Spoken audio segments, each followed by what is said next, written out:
Okay, welcome everyone to the CAIS YouTube channel. Today we are sitting down with the newly appointed debate department editor, Raffaele Ciriello. So, Raffaele, please tell us why the debate department, what, if anything, about IS debates interests you in particular? Please tell us. So, when that position was offered to me, it was such a great honor, and honestly, I couldn't have imagined a better fit for myself because uh, anyone who knows me knows I like debates, I like discussions. I'm not shying away from controversial and potentially provocative topics, and I like people who do that as well. And the CAS department, initially started by Karl-Heinz Kautz, and then for some time led also by John Venable, is such a great platform to do that, because it is explicitly positioned to kind of push the boundaries of our discipline's comfort zone. And it has for a long time published really thought-provoking and inspiring debates that the best and brightest of our field have contributed to. So that is a good fit because of the nature of the department. It is also a great fit because CAIS is, the communications of the AIS. It's a journal for the IS community by the IS community. I like its mission statement of promoting the free flow of ideas, which, if I'm not mistaken, was coined by Fred Niederman, the previous EIC. It's all about giving the community a voice and having a space where we can talk, where we can have open discussions. Sometimes they may not be easy. It may not be the case that everybody agrees, is on the same page, but that's how scientific progress is made. It's by having discussions, principled discussions, of course, well articulated viewpoints and debates about things that we need to discuss. Yeah. So, what are some unique challenges you expect to encounter as the debate department editor? It is a special department, it's unique. What are some of the challenges you expect to encounter? So perhaps I can identify three. One is very straightforward and more on the operational level. It really is about getting people together to work on a agreed upon timeline. Anyone who has ever submitted or reviewed or edited at a journal knows that the process can, for a million different reasons, get delayed. And if you are editing a debate where we usually publish them in one package, and that's the plan, to have a complete debate come out at once, that means half a dozen or a dozen people need to work together to commit to a shared timeline, and that is just a logistical challenge. Because academics don't like to be pressured; they like to work on their own pace, at their own pace. And I'm getting a glimpse of that, but I think right now we're in a good position with the debates that are currently coming in. Thankfully, I can also leverage some of my project management expertise so that we hopefully make timely progress. Another challenge is that the previous editors warned me about, that because it's a debate department, people may articulate viewpoints that I don't agree with. I don't actually see that as a problem just yet. I acknowledge that it might become a challenge. I see it as an exercise in practicing my open-mindedness and staying tolerant to viewpoints that I don't share. And I think as long as They are reasonably well articulated and somewhat grounded in evidence, and don't unjustly target vulnerable populations. I don't think there's a problem with any sort of political or scholarly disagreement. But we'll see. Just get started. Maybe at some point I'll be challenged to be more tolerant and let authors articulate the viewpoints without imposing my own ones on them. That's why they, of course, I'm the editor. I'm not a co-author. That means I don't have to agree with everything authors say. Now, the third challenge that keeps emerging, and that might be a result of, I would consider myself tolerant and open-minded, and also, as I said in the beginning, not shying away from controversial topics. And so the first debate that I framed and proposed, so far I've gotten a cautious commitment from some potential contributors, but it seems like people are a bit reluctant to engage with it. Potentially, I mean, first of all, academics are always busy, and it can be difficult to commit to something new. The other one might be that it could be a controversial topic, and so not everybody feels comfortable doing that. In fact, one of the potential contributors that I was discussing with said that they normally wouldn't do this kind of scholarship, but it pushes them in a new direction, and they kind of like that. And so they would like to explore that option. So I think if we move into particularly delicate territory, it takes a certain degree of courage, and of course also work to do it well. So let's talk about an ideal IS research debate. In your mind, what is a really good one? What does a really good IS research debate look like? So I liked that you qualified it as really good, because I don't think there is an ideal CIS debate. Just in the few weeks or months that I started, I'm currently envisioning 3 debates, and they are in various stages of how advanced they are, and they're all very different. Without giving away too much, one of them is about AI and the future impacts it will have. Another one is about research methods. And the third one is about the taboos in our community. What are the things we don't talk about in terms of our scholarship, our methodologies, and our community as a global AIS community. So they're all very, very different. But I think that they have a couple of things in common. One is the initial provocation was, poignantly articulated. So, in some of these cases, it was sent to me. In another case, I initiated it myself. And it usually comes in the form of an extended abstract, or sometimes people even send, pretty much a full viewpoint paper.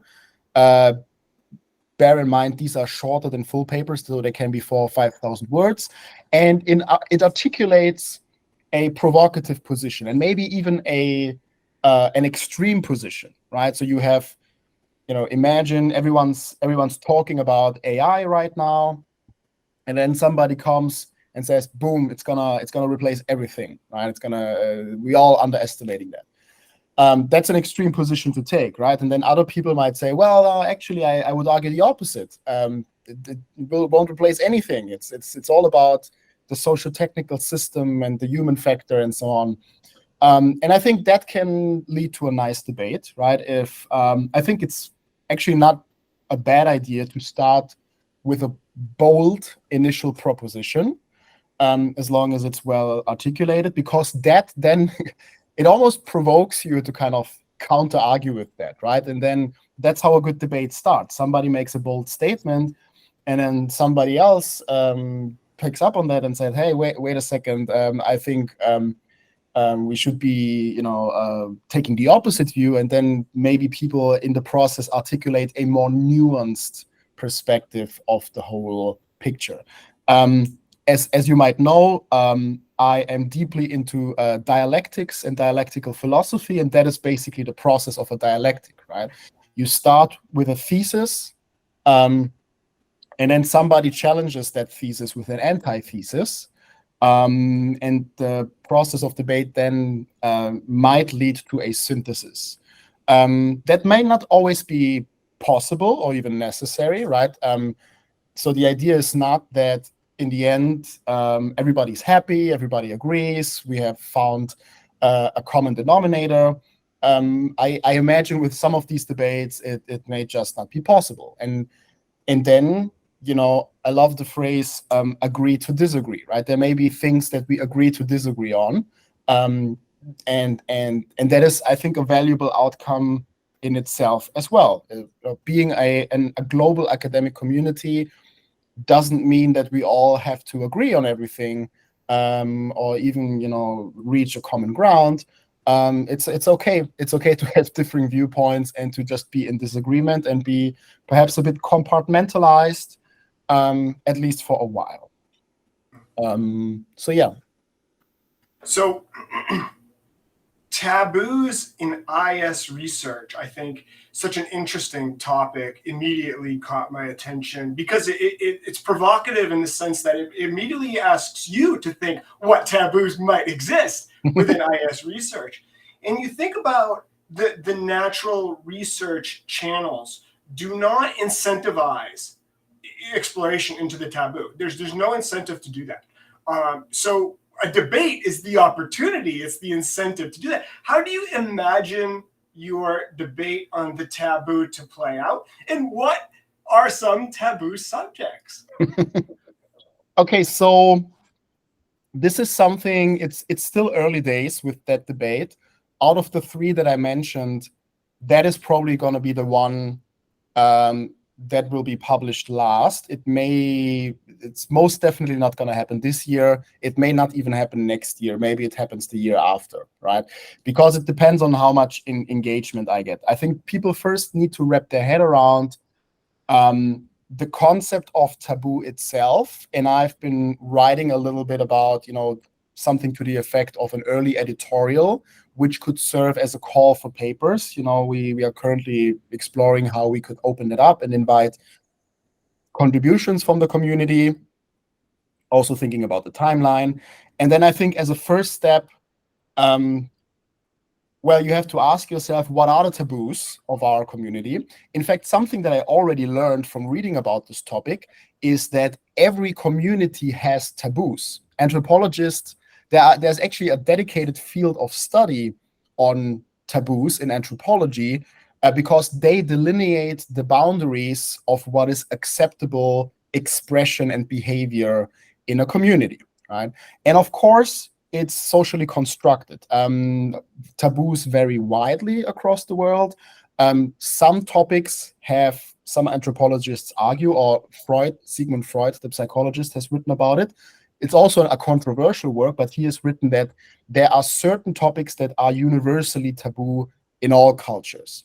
And two of the most prominent ones are sex and death, right? So basically the start of life and the end of life. That's something that's, arguably sensitive, and people don't, always want to touch on that. And if they do, they may have different perspectives. And in fact, we don't talk about sex or death that much in IS, and you may wonder, why should we talk about it? And I would actually make the case, there are actually some interesting studies. I think JIS has actually pioneered some of them on, sex trafficking, exploitation, and how digital technologies can facilitate and alleviate that. So, that means by definition we are already talking about it, but it's probably still a taboo and not a mainstream topic. Also, the issue of death. What happens when a user dies? Users are not immortal. And what should we do about that and different conceptions of death? Then there's so these are scholarly taboos, and you can think of it that could be basically anything that is highly polarizing. Think of topics like gun legislation or abortion rights, which are very controversial, particularly in the US, but also elsewhere. And there's some interesting research emerging for the role of social media plays in shaping the attitudes. So that's, I think, something we should do more. So that's a topical taboo, I would say. A second taboo is in the, a category of taboo is in the realm of methodology, right? There's interesting research in organizational research methods about how we often deliberately omit the researcher's personal journey in a research project, and we don't really talk about the researcher's personal journey. One of the pioneers in IS who has argued for breaking that taboo was Robert Davison, the editor-in-chief of ISJ, who has made a case for more storytelling in IS, but I still think it remains a taboo. And there's also, I think, more to explore about what I would say the emancipation of certain research methods in IS. So for a long time, for instance, qualitative research or design science research identified themselves as underdogs in the IS community, and could legitimately, I think, make the case that they were marginalized. And so I think a provocative question to ask ourselves now would be, is that still the case? Are these methods and approaches still being, quote unquote, discriminated against and disadvantaged, or have they arrived and should be now, have they become maybe even the oppressor of other methods? So that could be an interesting topic for exploration. And then third, regarding our community, I still think, even though we have made some strides in recent years, there's a lot to unpack with regards to the particular challenges that ethnic minorities, women, and by and large other historically disadvantaged populations or currently disadvantaged populations, such as refugees or the homeless, or I can't name possibly any group without also forgetting people with who are not fully bodily able, who have different sexual orientations. What is their experience in IS? I don't think we can subsume all of that under one umbrella. I think it will require dedicated explorations by representatives of these groups so that we better understand what their challenges are and what we as an IS community can do to strive towards greater inclusivity and equity. That is a particular passion project of mine, and I would encourage in particular the amplification of voices that have so far not been heard as much in IS as others. Brilliant and captivating, Raffaele. Thank you so much for explaining all that wonderful information to us. Thank you for your time, and thank you for your delightful answers. Pleasure. Thank you so much, David. It was a pleasure talking to you.